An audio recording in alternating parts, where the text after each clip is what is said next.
Hectare en Languedoc-Roussillon et Provence et sur www.hectare.fr vous présente Croco Hebdo.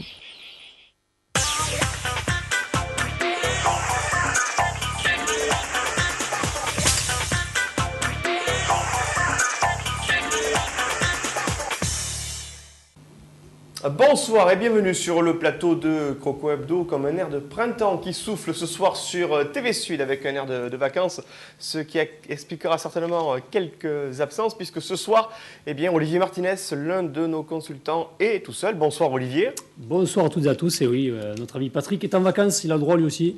Et on lui fait un petit coucou s'il nous regarde sur Internet. On espère que Patrick Champ sera très rapidement de retour, notamment pour la réception à venir vendredi au Costières à partir de 20h de Quevilly, le fameux tombeur de l'Olympique de Marseille en Coupe de France. Vous avez certainement suivi l'actualité footballistique au niveau de l'une des compétitions très chéries au niveau du football français.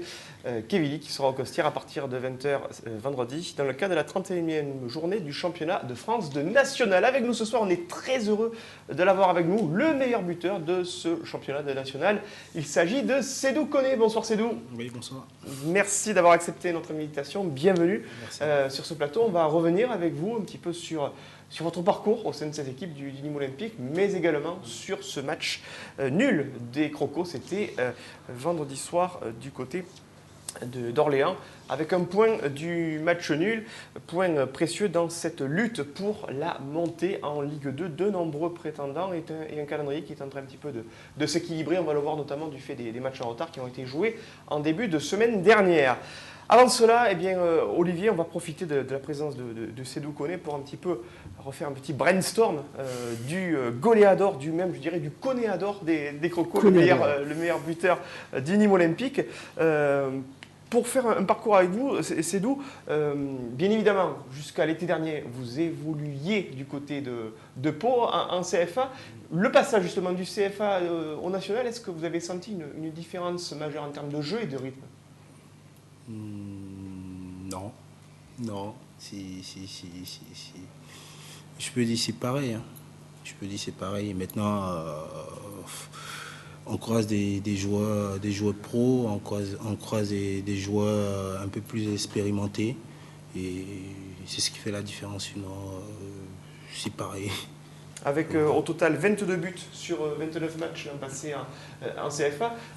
On le sait et on le verra dans l'émission que vous donnez beaucoup de plaisir au public, beaucoup de variété dans votre façon d'inscrire les buts. Est-ce qu'il y avait la même grinta l'an passé à Pau ? Je peux dire oui. Puisque là-bas, on n'avait pas trop de supporters par rapport à Nîmes. Mais bon, je peux dire que Nîmes, c'est autre chose.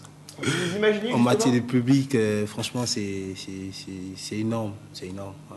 Il y a beaucoup de ferveur et de communion. Est-ce que vous imaginiez justement en début de saison, est-ce que vous étiez fixé un objectif ou est-ce que vous pensiez qu'à ce moment-là du championnat, vous seriez déjà à 16 réalisations ? Non, je ne savais pas parce que moi-même, je ne me fixe jamais d'objectif. Je me dis, voilà, je fais mon taf et voilà, je fais comme je sais le faire. Et voilà. Avec avant cela d'autres passages du côté du Portugal, de la Roumanie, du Burkina Faso. On imagine que vous êtes énormément enrichi avec des cultures footballistiques totalement différentes pour chacun de ces pays. Oui, quand tu passes dans tous ces pays, franchement, dans la tête, rien ne peut t'arriver, quoi. Rien ne peut t'arriver. C'est pourquoi quand j'ai quitté le Portugal, j'étais en première division là-bas, en Ligue 1 là-bas, et je reviens en CFA. Franchement, c'est pas tout le monde qui fait ça. Sachant que Seydou a failli arrêter entre-temps, parce que ça s'est mal passé à l'Eria. Et donc, il a failli arrêter le ballon complètement et il a fallu le rattraper de justesse pour qu'il reprenne et il repart de zéro. Là, il faut dire bravo parce que repartir de CFA, pour un joueur professionnel, c'est repartir de zéro. C'est-à-dire repartir de la base.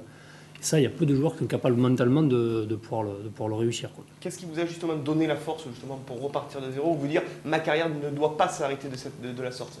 J'ai eu le soutien de quelqu'un, de mon père spirituel, qui s'appelle Christian Durancy. C'est lui qui m'a motivé, qui m'a dit non, tu n'as rien fait encore, tu peux faire mieux. et c'est pas le moment d'arrêter, quoi. Donc c'est lui qui m'a soutenu et voilà, aujourd'hui je suis là. Et vous êtes là et bien là, et ça se sent notamment au niveau de l'attaque du Nîmes Olympique. On le rappelle, Olivier, le Nîmes Olympique qui est actuellement la meilleure attaque de ce championnat de national. Beaucoup de variété, de diversité au niveau des attaquants des Crocos. On va jeter un coup d'œil, tiens, sur la composition alignée par Yann Lacher vendredi soir du côté du stade de la Source à Orléans, avec ce 11 de départ. Renaud dans les buts, Cordionnet le capitaine à la charnière centrale aux côtés de l'Anglais. Martin comme défenseur gauche, Coelho défenseur droit. À la récupération, noté Traoré et Canales. Enzif dans le couloir gauche et Ndoumbu dans le couloir droit. Et puis 2 pointes pour les Orléanais, Persipko et Bekamenga. Composition somme toute classique, Olivier, avec des noms aussi que l'on connaît bien pour Orléans. Notamment Romain Canales. Milieu défensif, ça fait plaisir de le retrouver là-dessus. Sinon, à partir de là, c'était un 4-4-2 classique. Martin aussi, l'ancien qui a été formé à Saint-Etienne, il me semble, et qui a fait un passage à Nîmes aussi. Bekamenga, le Nantais, donc ça fait l'ex-Nantais. Bel attaquant aussi. Mais bon, après, ce sont des, comment dirais-je, ce sont des revanchards, ce sont Cordonnier qui est très connu. C'est des mecs qui ont l'habitude d'évoluer à ce niveau-là. Je trouve que c'est une équipe solide, Orléans, mais difficile à jouer. Mais les Nîmois sont largement au-dessus de cette formation et auraient dû l'emporter. On en reviendra tout à l'heure un peu plus en détail. Mais le système, sinon pour revenir au système, c'est un 4-4-2 classique comme on a l'habitude de voir en national quoi, et ailleurs. On retrouve bon nombre de joueurs de professionnels dans ce championnat national. On voit dans cette composition des joueurs d'expérience. Est-ce que c'est synonyme, selon vous, c'est d'une certaine forme de dureté, justement, dans le jeu? Non, pas dur, mais le problème c'est que voilà, tu croises des gens qui sont expérimentés, qui savent se placer et tout ça. C'est ça qui fait que c'est un peu dur aussi. Ouais. De l'expérience du côté de ce 11 orléanais, mais également du côté des Nîmois, avec Thierry Froger qui a dû se passer de Yacine Adoué, de Habib Jean Baldé, avec Edar Al-Shaibani à qui la confiance a été réaccordée dans la cage des Crocos. La charnière également, on pensait dans un premier temps, Olivier, que Vincent Carlier, faisant partie du groupe, allait être réaligné en défense centrale. Il n'en a été rien, puisque Thierry Froger a réaccordé sa confiance à cette doublette Poulain-Parpex dans la charnière centrale. Maxime Poungé et Moussa Sidibé, ça ne change pas. C'est du sûr. La récupération, mais il y avait forcément du changement du fait de l'absence de Baldé et de Hadou, avec Sébastien Piocel qui retrouvait une place de titulaire aux côtés de Gaëtan Salaire, qui confirme à ce poste. Et puis ensuite, la pointe nîmoise, c'est un grand classique. Steve Agui dans le couloir gauche, Nicolas Bénézé dans le couloir droit, Sédou à la pointe de l'attaque des Crocos, et puis toujours Moriola Ogunbi décrochant derrière Sédou. C'est là aussi, on l'a dit, un classique, mais aussi une forme d'assurance au niveau de joueurs d'expérience et qui ont déjà eu pas mal de temps de jeu depuis le début du championnat. Oui, c'est un 4-2-3-1 que Thierry Froger aligne régulièrement maintenant. Il a laissé, on le sait, il a laissé un peu son 4-3-3 de côté. Là, c'est un 4-2-3-1 avec deux milieux récupérateurs. Steve Agui sur le côté gauche, qui remplacera sans doute Sédou dans l'axe dès vendredi face à Kevedi, puisque Sédou est suspendu. Et j'ai l'impression que dans la charnière centrale, je crois que Parpex, enfin en tout cas on a l'impression que Parpex finira la saison.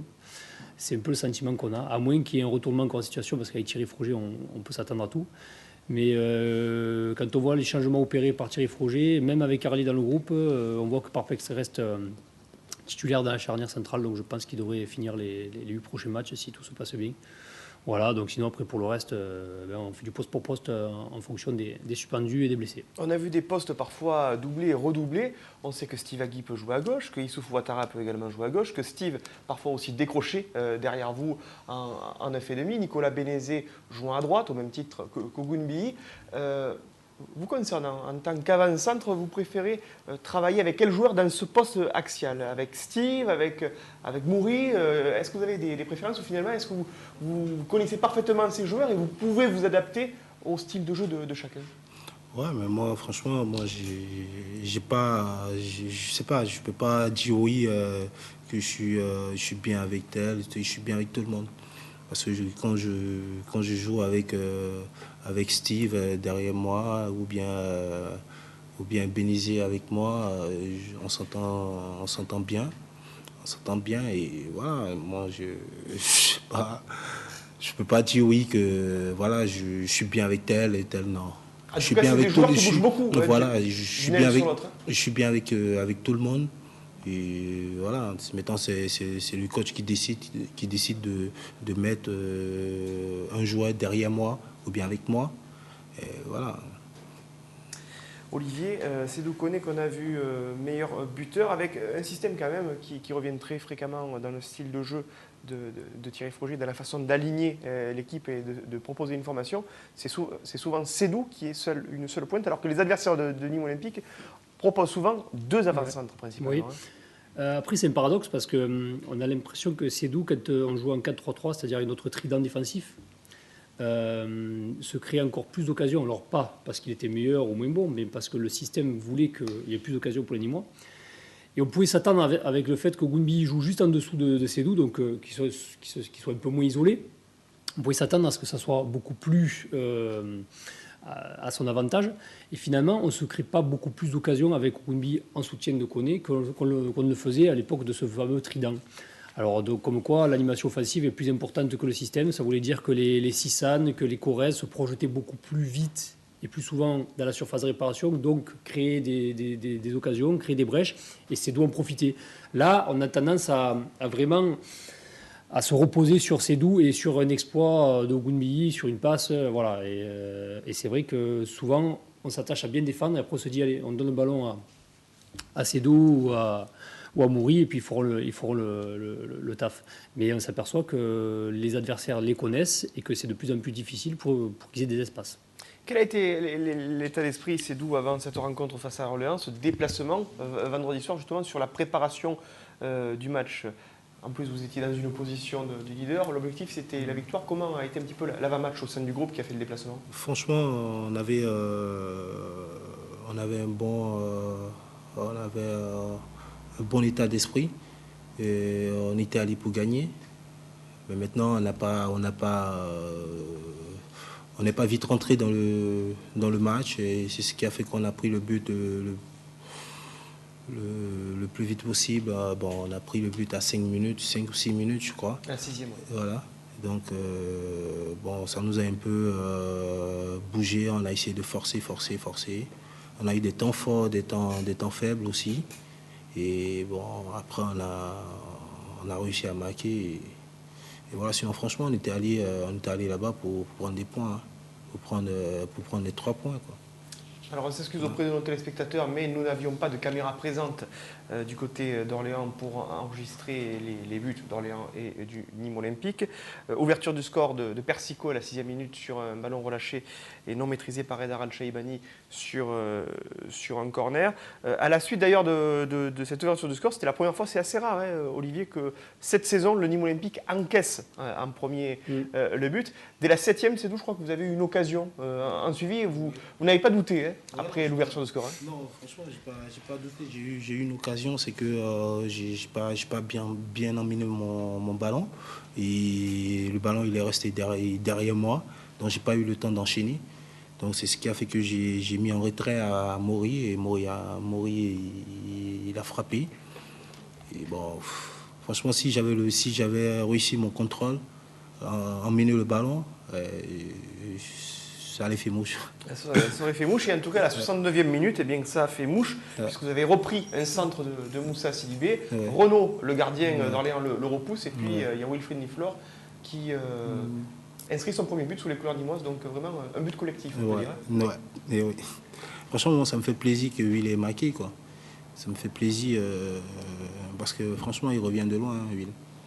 Donc, je suis vraiment content pour lui. J'espère que ça va continuer, il va marquer des buts. Et voilà, et qu'on monte en Ligue 2. Exactement. Après, si on a Niflor et Koné sur les 8 derniers matchs en grande forme, on ne sera pas loin de la montée. Oui, et on pourra également voir le Nîmes Olympique améliorer encore un petit peu plus ses statistiques personnelles en termes de meilleure attaque de ce championnat de national. Un détail qui a quand même son importance, Olivier, c'est que lors de ce match et ce déplacement à Orléans, aucun carton jaune ou carton rouge contre le Nîmes Olympique. C'est plutôt bon à prendre lorsqu'on sait que... C'est assez rare pour être signalé. Le championnat national est assez on va le prendre. Impitoyable en termes d'avertissement. Un seul carton jaune pour Delonglet à la 25e minute de jeu en défaveur d'Orléans. Un point pour ce match nul et également un but dans les arrêts de jeu en faveur d'Orléans qui a été refusé pour une position de hors-jeu selon l'arbitre de la partie. Mais on sent, c'est doux, que tout allait très très vite en fin de partie, que le Nîmes Olympique aurait également été capable de remporter ce match en fin de partie. Ouais, on pouvait gagner. Et voilà, comme j'ai dit, on pouvait gagner comme on pouvait perdre aussi le match. Donc, j'ai dit Dieu merci, on a arraché le nul. Et voilà. Et ce point est bon à prendre. On va justement revoir les résultats de cette 30e journée de National avec, en début de semaine, la belle victoire d'Épinal 4-0 sur Fréjus. Le Ploiré-sur-Vie qui s'impose 1-0 devant Niort. Colmar qui est défait 3-1 sur sa pelouse par Quevilly. Quevilly qui reste sur une dynamique positive. On espère que ça va s'enrayer vendredi soir au Costières. Le Nîmes Olympique qui partage les points avec Orléans, un but partout. Beauvais est défait sur sa pelouse 1-0 face à Rouen. Victoire à domicile de Niort 2-0 face à Cherbourg. Créteil est défait 2-0 par Besançon. On le voit, les Malglacés se battent pour sauver leur place en national. Le Gazélec d'Ajaccio, samedi après-midi, a battu Fréjus-Saint-Raphaël 1-0. Résultat important sur la lutte pour la montée en Ligue 2. 0 partout, score final entre Colmar et Vannes. Le Ploiré-sur-Vie, toujours redoutable à l'extérieur, est allé l'emporter en plein cœur de l'Ariège sur la pelouse de Luzenac. Victoire 2-1 pour le Ploiré-sur-Vie à Luzenac. Score identique cette fois-ci en faveur d'Épinal devant le Paris FC. Quevilly et le Red Star partagent les points, résultat final, un but partout. Et puis le match fou de cette 30e journée, c'était Martigues qui l'a emporté 3-1 à Bayonne et qui s'est fait remonter et qui perd finalement le match 5-3. Belle réaction d'orgueil de la part des joueurs de l'Aviron bayonnais qui avait été défait il y a peu de temps de cela du côté du stade des Costières. Finalement, 5-3. Ça prouve, Olivier, également que ce championnat national est très disputé et qu'aucune équipe en position de relégation s'avoue aujourd'hui vaincue. Non, mais c'est beau en plus, quand on voit les Bayonnais mener 3-1, réagir, ils auraient pu lâcher le match, comme c'est souvent le cas, et ils en mettent 4 derrière. C'est assez extraordinaire et ça montre que toutes les équipes, même la dernière équipe, ne lâchera pas et vendra chèrement sa peau. Jusqu'au bout. Donne un championnat des plus ouverts et très intéressant pour les spectateurs. Ouais. Au niveau du classement général, on va faire un point, notamment avec le nombre de journées. Premier, Épinal, qui a 52 points, 30 matchs joués, soit un match de plus que Niort, qui a toujours un match en retard. 52 points. La différence de but particulière, eh bien, c'est Épinal qui est devant Niort. Troisième, le Gazélec Ajaccio avec 51 points. Cela fait une longueur d'avance sur le Nîmes Olympique, qui est également à 30 matchs, tout comme le Gazélec. Alors on imagine que le prochain match à domicile après Quevilly sera le tournant de la fin du championnat avec la réception du Gazélec. Cinquième, Vannes, qui compte 3 longueurs de retard sur le Gazélec. Et puis ensuite, le trou est fait, même si Rouen et Colmar ont encore un match en moins, tout comme Créteil. 6e donc Fréjus, 44 points, tout comme Rouen. 8e position occupée par Colmar avec 43 points. Le 9e rang est occupé par le Ploiré-sur-Vie qui réalise une belle deuxième partie de championnat avec 40 points, tout comme Créteil. 11e Paris FC avec 38 points, tout comme Orléans. 37 points pour Quevilly et Cherbourg qui sont 13e ex aequo. 15e Luzenac avec 36 points. Cela fait 3 longueurs d'avance sur la 16e place qui est détenue par le Red Star. 17e Martigues avec les hommes de Jean-Luc Banouki qui continuent de se battre pour ne pas être relégués en CFA. 29 points. C'est exactement le même nombre de points, si ce n'est une différence de but particulière meilleure que Beauvais qui est 18e avec 29 points. 29 points également pour Besançon qui est 19e et 20e place pour l'Aviron Bayonnais qui essaie de recoller aux équipes qui sont devant avec cette victoire devant Martigues, face à Martigues avec 28 points et une 20e place. On le voit, rien n'est joué pour la montée, rien n'est joué également pour la descente en CFA. Le programme de la 31e journée, il reste encore 8 journées à disputer dans ce championnat de national, avec les fameux matchs en retard. Demain mardi à 20h, Luzenac accueille Orléans.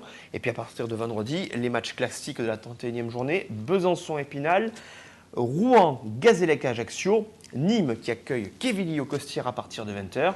Et puis les matchs du samedi en fin d'après-midi. À 18h, le Paris FC recevra Niort. Le Red Star accueillera Beauvais. Créteil se déplacera au Poiré-sur-Vie. Fréjus-Saint-Raphaël à 19h recevra Colmar. Cherbourg accueillera Bayonne. Orléans se déplacera à Martigues à 20h. Et toujours à 20h, c'est Luzenac qui ira jouer face à Vannes. Des matchs, Olivier, qu'on surveillera avec beaucoup d'attention tout au long du week-end à venir. Oui, il y a ce fameux match au Rouen. Ajaccio-Rouen, je crois. Il y a aussi à suivre, je crois, Colmar contre Fréjus. Ça serait important parce qu'un match nul, à mon avis, les éliminerait définitivement de la lutte à l'accession.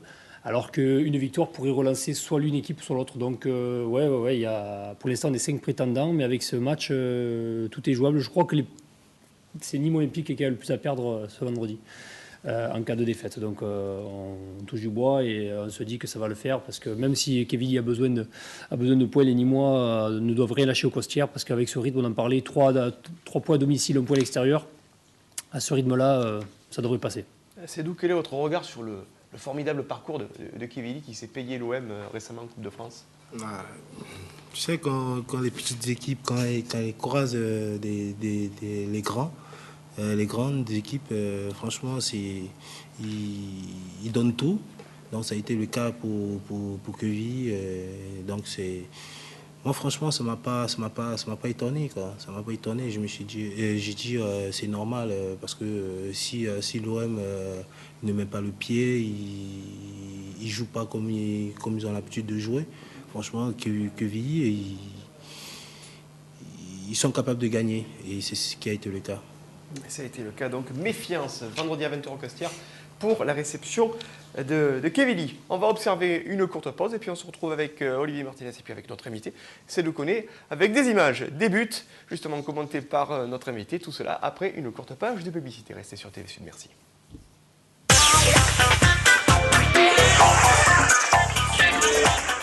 Et de retour sur le plateau de Croco Hebdo avec Olivier Martinez, notre consultant, et Cédou Koné, le goléador, le meilleur buteur des Crocos et le meilleur buteur de ce championnat de national avec 16 réalisations victorieuses depuis le début de cette saison 2011-2012. On va, messieurs, justement revenir sur les belles statistiques des Crocos. D'abord avec le temps de jeu des joueurs utilisés par Thierry Froger depuis le début de la saison, avec toujours le capitaine Benoît Poulain qui totalise 2520 minutes en 27 participations. On va voir le tableau donc, du temps de jeu des joueurs du Nîmes Olympique. Benoît Poulain, donc le capitaine des Crocos, qui est premier devant Moritala Ogunbiyi avec 2508 minutes et 29 participations.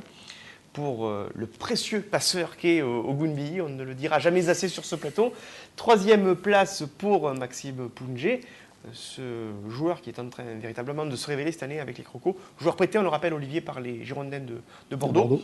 4e place pour Vincent Carlier, ancien partenaire, en tout cas dans le temps de jeu de Benoît Poulain, en charnière centrale de la défense des Crocos avec 1902 minutes et 22 participations. Et puis, c'est nous, vous êtes à la 5e place avec 1895 minutes et 24 participations. On imagine lorsqu'on est buteur, lorsqu'on reçoit des cartons, lorsqu'on est suspendu, qu'il y a toujours qu'une envie, c'est retrouver le terrain au plus vite et que les absences de longue durée sont peut-être parfois difficiles à gérer parce qu'on n'a qu'une envie, c'est retrouver le chemin défilé. Ouais, bah franchement, moi, avec ma suspension de 4 matchs que j'ai eu là, franchement, je peux dire ça m'a tué, quoi. Donc là, je voulais jouer et j'arrivais pas. Je venais au stade, je regardais mes potes en train de jouer. Franchement, c'était difficile. Hein. C'était difficile. Ben, j'étais patient et j'ai pu jouer ma suspension. Et je suis revenu. Ben, là encore, je prends un carton à l'avant-dernier match. Et ça me prive encore de ce match. Donc c'est pas facile, franchement, c'est pas facile. Allez, on sera avec vous en tant que spectateur vendredi au Costières pour supporter les Crocos et on va retrouver vos statistiques personnelles en tant que meilleur buteur justement du championnat et puis meilleur buteur du Nîmes Olympique avec justement tous ceux qui ont réalisé un but depuis le début de la saison. 16 buts donc vous concernant. 2e place pour Steve Agui avec 7 réalisations victorieuses. Morita Laogunbi avec 6 buts, 5 pour Nicolas Bénézé. Un quatuor de 2 buts pour Yacine Adou, Jonathan Parpex, Benoît Poulain, Miodrag Stozic. Et puis un but pour Habib Jambaldé, Emmanuel Corrèze, Lamine Diarrasouba, Abdelmalik Sissane, Wilfried Niflor, qui donc inscrit son premier but officiel avec l'équipe première parce qu'il avait été déjà buteur avec l'équipe réserve en CFA2. Issouf Ouattara et Renaud Ripard. Au total, cela fait 15 buteurs différents pour le Nîmes Olympique. Ça montre aussi, Sédou, qu'il y a beaucoup de variétés. Vous êtes le goléador des Cocos, mais derrière vous, il y a quand même aussi pas mal de talent. Ouais, franchement, moi, dans cette équipe, ce qui me plaît, c'est que tout le monde peut marquer. Et franchement, c'est bien. Quand c'est comme ça, quand on a des joueurs qui peuvent marquer à tout moment, franchement, c'est bien. C'est bien. Par contre, je voulais revenir là-dessus. On reproche souvent à Sédou son tempérament un peu de feu. Ouais. On voit sur le terrain, enfin, nous de l'extérieur, on voit souvent râler, haranguer vos collègues. J'ai les souvenirs, il n'y a pas si longtemps que ça, je crois que c'est Bénézé qui ne vous la donne pas et qui préfère centrer au second poteau. Et alors, pendant 5 minutes, vous l'avez fusillé du regard. Et on sent que vous êtes un gagneur né, ça se voit, vous avez la rage en vous. Et vous êtes perfectionniste aussi. Vous êtes un gros râleur sur le terrain. Est-ce que c'est une force ou est-ce que ça peut justement vous desservir? Non, franchement, c'est vrai, je suis un mauvais perdant. Ça, je le reconnais, on me le dit tout le temps. Ça, c'est bon. Mais vos coéquipiers ne vous en veulent pas. On sent qu'ils savent que ça fait partie du caractère et que c'est Doucouré, il est comme ça et que ça fait sa force. Ils savent très bien que quand je suis sur le terrain, c'est une autre personne. Mais en dehors du terrain, je suis différent. C'est ça. Quand on voit ici un plateau et qu'on voit à l'entrée sous le tunnel, quand vous rentrez sur le terrain, on a affaire à un autre homme. C'est un guerrier, voilà. Il a les yeux rouges. Voilà, c'est comme ça. Parce que là, j'aime pas perdre. Donc quand je suis sur un terrain, je me donne à fond. Et c'est ça qui vous a aussi coûté un peu vos cartons à répétition? C'est ce tempérament-là aussi ou ça n'a rien à voir? Non, les cartons, bon, oui aussi, peut-être ça. Parce que j'aime pas me laisser marcher dessus, quoi, tu vois. Donc, les défenseurs en jouent, vos adversaires en jouent, ils savent que vous êtes comme ça. Est-ce qu'ils en jouent? Est-ce qu'ils essayent de vous faire péter un câble, comme on dit, non, dans une rencontre? Péter un câble, si je dois péter un câble, c'est donner un coup de boule ou bien un point à un joueur. Et je le fais pas. On m'insulte tout le temps sur le terrain et tout ça, mais je prête pas attention. Bon, mon truc, c'est de mettre le ballon au fond. Et quand j'arrive pas, franchement, je suis pas bien. Donc, je suis très dur avec moi-même. Donc, et du coup, vous l'êtes aussi avec vos coéquipiers, pardon. Voilà, mais c'est dans le bon sens. C'est pour qu'on gagne. Si on gagne, c'est l'équipe, hein, c'est pas Seydou Koné qui a gagné, hein, c'est le Nîmes Olympique. Souvent, lorsque vous marquez, c'est grâce au travail de fond de l'ensemble du collectif nîmois. On va le voir sur ce tableau, le classement des meilleurs passeurs, avec cet immense travail effectué depuis le début de la saison, notamment par Morita Laogunbi. 17 passes décisives. Alors, on n'oublie pas les passes décisives de Steve Agui, vous-même, à 3 reprises, de Bénézé, de Corrèze, de Poungé, de Sissane, de Parpex, de Poulain et de Salaire, avec une passe décisive. Mais ça paraît hallucinant, ce chiffre de 17 passes décisives. Et la saison n'est pas terminée pour Mourier. Ben oui, hein, Mourier, franchement, on l'appelle le Messi de Nîmes. Franchement, c'est quelqu'un qui a une vision hors pair, quoi, sur le terrain. Il est capable de te donner le ballon à n'importe quel moment. Et franchement, on a un joueur qui nous aide beaucoup. On sent que vous cherchez sur le terrain. On sent que Mouri vous cherche et que vous le cherchez souvent aussi lorsque vous pouvez lui remettre. Ben, c'est ça, hein, comme on dit, c'est le collectif. Hein, il y a une complicité plus approfondie entre vous deux qu'avec les autres joueurs offensifs, par exemple. Non, mais franchement, c'est avec tout le monde. Hein. Comme je dis tout le temps, aujourd'hui, c'est vrai, c'est bien beau que c'est Koné qui marque les buts, qui a marqué la majorité des buts de Nîmes Olympique. Mais si les autres n'étaient pas là, Koné, c'est 0. Hein. Donc aujourd'hui, je remercie mes collègues. Et s'ils n'étaient pas là aujourd'hui, je ne serais pas là, peut-être même pas sur ce plateau-là, en train de vous parler. Démonstration en images du collectif nîmois et des belles réalisations, entre autres, de Sédou Koné dans notre top but, le décibélomètre.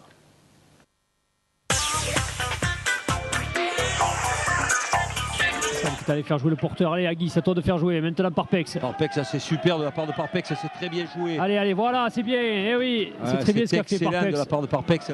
Il n'y a pas d'enjeu. Allez, il y a un 2 contre 1 à faire, il y a un 2 contre 1. Oui, superbe but de Agui qui marque son troisième but. Et Steve Agui qui marque son troisième but à 3 rencontres.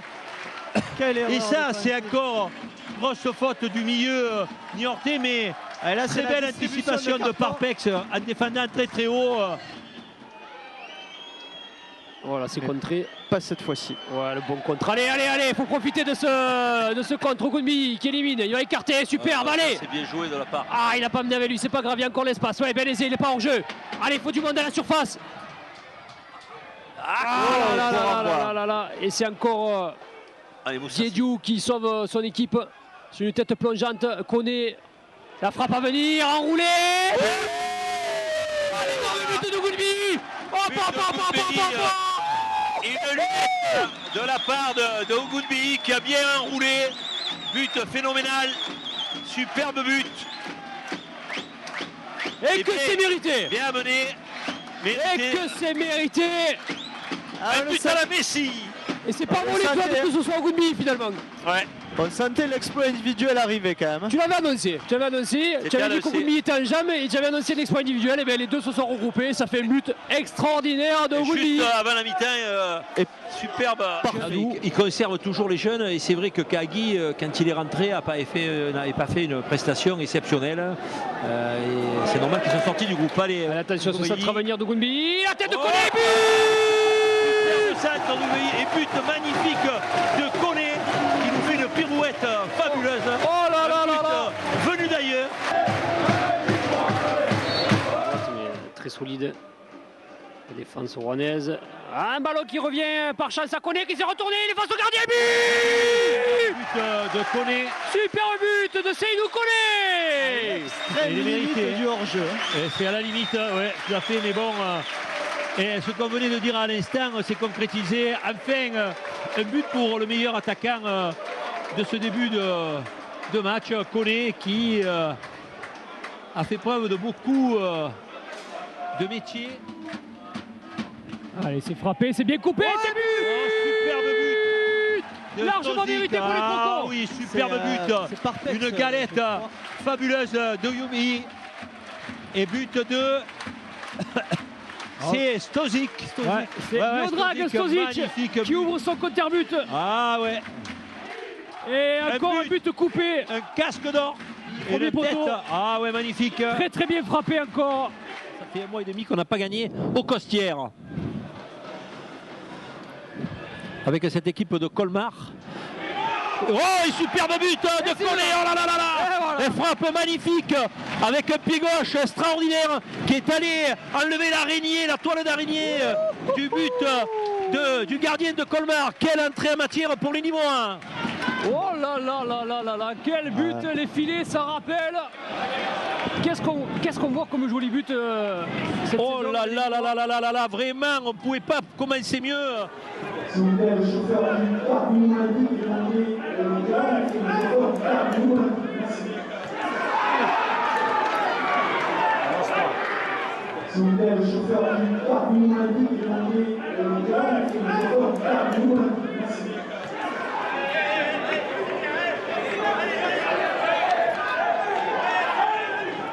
Belle récupération là. Corrèze qui fait un très très bon début de match. Ah, il a envie Corrèze, allez, bon ballon pour Bénézé. Bénézé, il faut pas le rater. Ouais. Pour sa première bon but de Bénézé, joli. Belle récupération. Bonne récupération, un superbe ballon donné sur Bénézé. Et Olivier parlait d'efficacité. Et quasiment première occasion et premier but. Ouais, mais c'est sur une belle transversale, superbe. Alors, on a vu le tacle glissé de Corrèze. Justement, Olivier, qu'il est le numéro 1. D'ailleurs, je ne crois pas que les Nîmois se font. Koné, quel solide, qu'est-ce qu'il est solide. Il faut aller au bout, mon petit. Ouais, oh là là, qu'il est beau. Superbe but de Koné. Quel but. Il a tout fait, Koné. Koné, il a tout fait. Il s'est retourné, il a fait petit pont, il a accéléré, il a enroulé. Et il a fait la misère. Quel but, le plus beau but. Et je pense que Besançon ne sera pas à l'heure aujourd'hui. Le train partira à 16 heures. Énorme, signé Seydou Koné qui fait le but. Il a fait tout seul. Il se l'est fait tout seul, Koné. Oh, quel but de Seydou Koné. Ah oui. C'est aussi ça le national. Hein. C'est bien beau de flammer, mais il faut aussi tenir la longueur. Voilà, ça s'est joué. Allez, Adou, il faut passer derrière Agui, voilà, il faut prendre le couloir. Voilà, comme ça on donne une solution. Oh, que c'est bien joué ça. Oh, allez, que c'est bien joué. Allez, la frappe à venir. Bravo. Ouais. Oh, le but. Le but exceptionnel de Parpex. Oh, le but de Monsieur Parpex. Oh là, énorme Parpex. C'est un scud venu de l'autre monde qui est arrivé à atterrir dans la lucarne de Delecroix. Quel but, Claude. Ah, magnifique.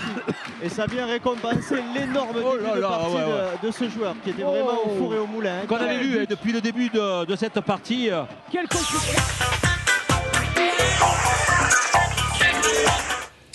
Et des buts qu'on prend plaisir à revoir ce soir, notamment avec le Koné Ador du Nîmes Olympique, le meilleur buteur. Principal intéressé finalement. Koné, voilà, tout à fait. Alors, je vous propose, c'est tout simplement de revoir et que vous nous disiez votre appréciation sur chacun des 3 buts qu'on a sélectionnés. On va revoir ces buts immédiatement vous concernant, avec la fameuse tête sur laquelle Olivier disait il faut avoir de sacrés abdos pour faire la détente en question. Franchement, parmi ces buts-là, c'est ce but-là même qui me plaît le plus. Quoi. Ah. Franchement, ce but. C'est le plus dur. Ouais. Avec ici la fameuse pirouette de réception. Ce jour-là ou pas? Non, en fait, j'ai hésité. J'ai hésité au dernier moment. Là, quasiment, appui très compliqué, vous êtes à terre pour inscrire votre premier but officiel sous les couleurs nîmoises dans le championnat. Ouais, parce que là, je fais 2 matchs sans marquer, j'étais pas bien. Et là, on voit bien que le défenseur, il m'attrape. Donc, je pouvais pas laisser le ballon partir. Donc, j'en profité pour tacler en même temps le ballon. Et voilà. Alors ici, ça fait partie aussi des buts spectaculaires devant Colmar. Et puis cette cette frappe du pied gauche qui était apparemment très attendue. Ouais, le coach me disait tu frappes jamais du gauche alors que tu as un beau pied gauche. Et voilà, j'ai essayé. Et quand j'ai marqué, je lui ai dit, coach, voilà, j'ai marqué. Il m'a dit c'est bien. Donc si tu arrives à marquer, continue. Donc voilà, aujourd'hui je fais tout pour pouvoir marquer encore un peu du gauche. Et là, le fameux exploit individuel, je crois que vous auriez pu passer tous les joueurs de Besançon si c'était mis sur votre route. Mais là, c'était l'inspiration. Et franchement, ce match-là, je voulais à tout prix marquer. Et voilà, j'ai fait ce qu'il fallait. Alors vous avez fait ce qu'il fallait, alors qu'on vous voit ici célébrer ce but avec Steve Agui.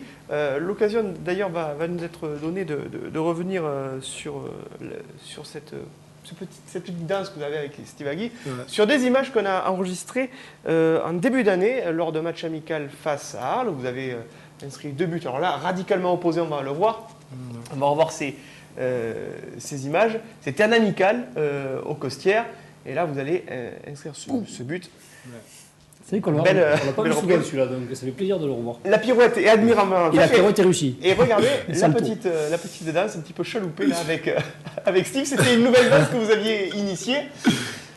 On voit ici le but au ralenti. Puis derrière, le goléador, il faut aussi qu'il sache marquer ce genre de but lorsque la boulette du gardien intervient. C'était le cas malheureusement de l'infortuné Petit, le gardien remplaçant d'Arles ce jour-là. Et un joli geste, même en amical, c'est vrai, Olivier, c'est bon de le noter, que Sédou quand même est allé consoler le gardien, le portier arlésien. C'est le fair play. C'est le fair play, voilà. Et c'est toujours bon de le voir en football avec ici la pirouette. Est-ce qu'on tente plus de choses finalement, ces deux, en match amical ou pas? Comment? Au niveau des combinaisons, des buts, est-ce qu'on joue plus libéré en match amical? Non, je ne joue pas libéré parce que là, il faut faire un bon match pour que tu puisses jouer le week-end. Hein. Le week-end prochain en championnat ou quoi, il faut se donner à fond. Hein. Quand on est sur un terrain, on n'est pas là pour lever le pied ou quoi, non. Il faut se donner à fond. Hein. Surtout que c'était pas un match qui servait de revue d'effectifs, c'était un match qui préparait justement le match championnat car on était éliminé en coupe et il fallait garder le rythme. Roger avait vraiment insisté sur le fait de garder un peu ce rythme de compétition et surtout de pas faire 40 changements. En fait, c'était vraiment un match très sérieux, donc c'était important de le jouer sérieusement. C'est vrai que Nimer avait été éliminé en Coupe de France assez rapidement. Oui, et moi je revenais de ma suspension des 4 matchs, donc j'ai pas joué pendant un mois. Donc c'était en même temps un test pour moi pour que je puisse revenir sur le terrain. Donc le test a été réussi. Et je crois après ce match, j'ai marqué. Hein. Oui, puisque c'était contre... C'était contre Niort. Et non, c'était contre Rouen. Rouen. Ouais. Il me semble bien que c'était contre Rouen, en effet. Ça avait fini à un partout, non? Oui, non, on a gagné 1-0. 1-0 au domicile. Ouais. Non, pas à domicile, là-bas. À l'extérieur. À l'extérieur. Rappelons que le Nîmes Olympique est le premier club classé à l'extérieur. Exactement. Excellent résultat pour le Nîmes Olympique à l'extérieur. C'est donc, on vous a vu danser avec Steve Agui. D'où est venue finalement cette petite tradition tous les deux? Je crois que vous marquez un but. Non, mais parce qu'on a souvent l'habitude de danser dans le vestiaire. Et voilà, ça c'est une danse de chez moi, du coupé décalé. Donc voilà, on fait quelques pas, voilà, c'est tout. Alors c'est quelques pas qui nous amusent, c'est souvent synonyme de bonnes nouvelles pour les supporters nîmois. On en a fait un petit clip, on vous propose de le regarder.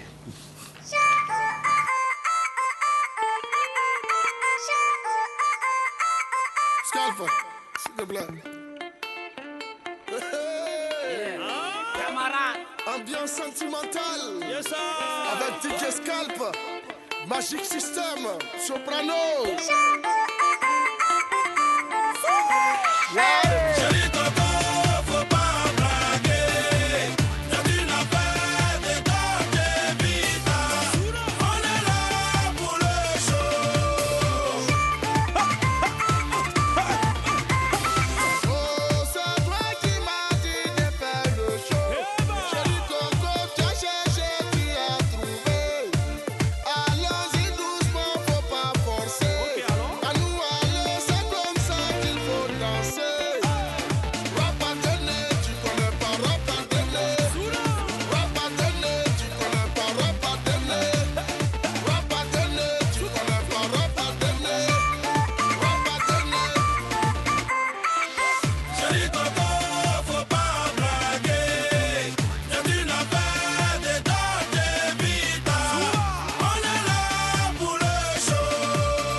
Chéri Coco, tu me rends dingue, dingue, dingo.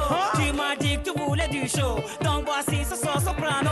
Donc je suis là pour les frères et les sisters qui sont là pour mettre le feu sur la piste. Et mademoiselle, dis-moi pourquoi tu danses pas à salto.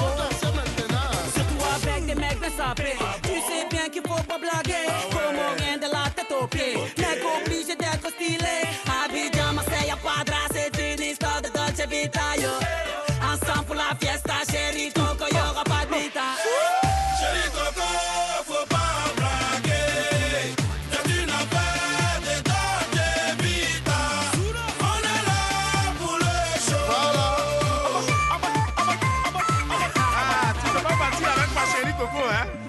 On va swinguer, on va danser. On va swinguer, on va danser, on va swinguer. C'est avec le pied droit, hein? On va swinguer, on va danser.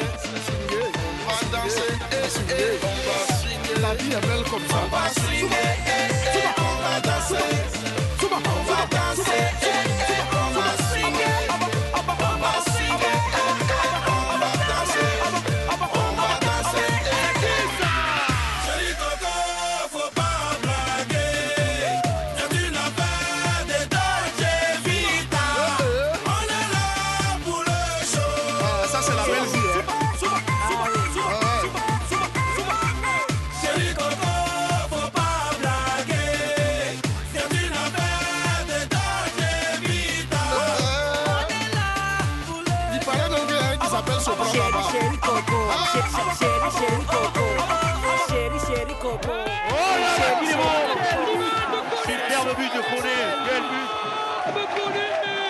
a tout fait, Koné.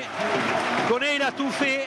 Il s'est retourné, il a fait petit pont, il a accéléré, il a roulé. Et il a fait la misère. Quel but, le plus beau but.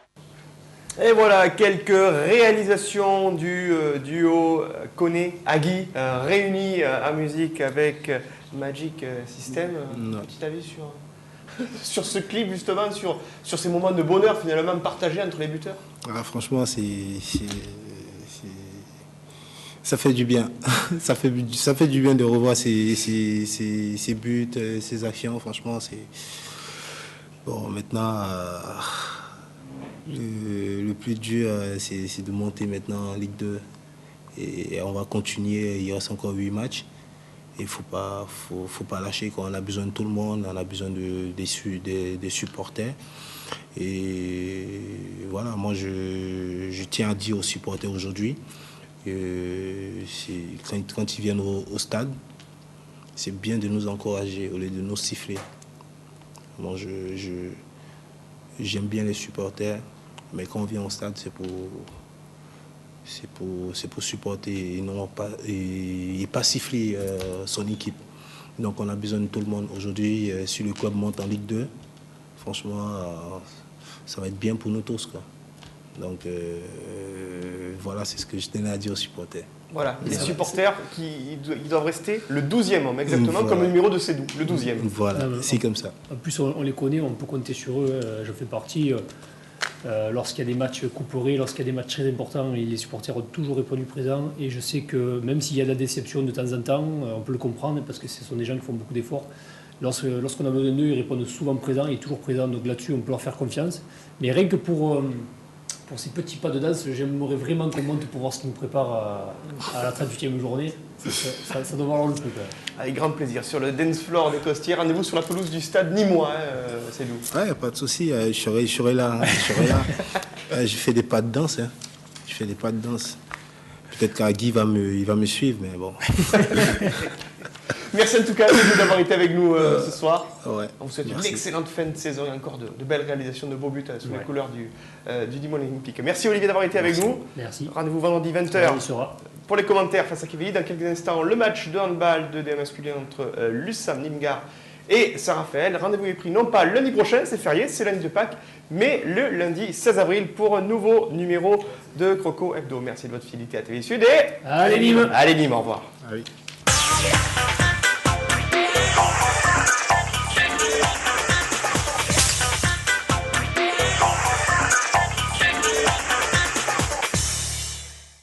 Hectare en Languedoc-Roussillon et Provence et sur www.hectare.fr vous a présenté Croco Hebdo.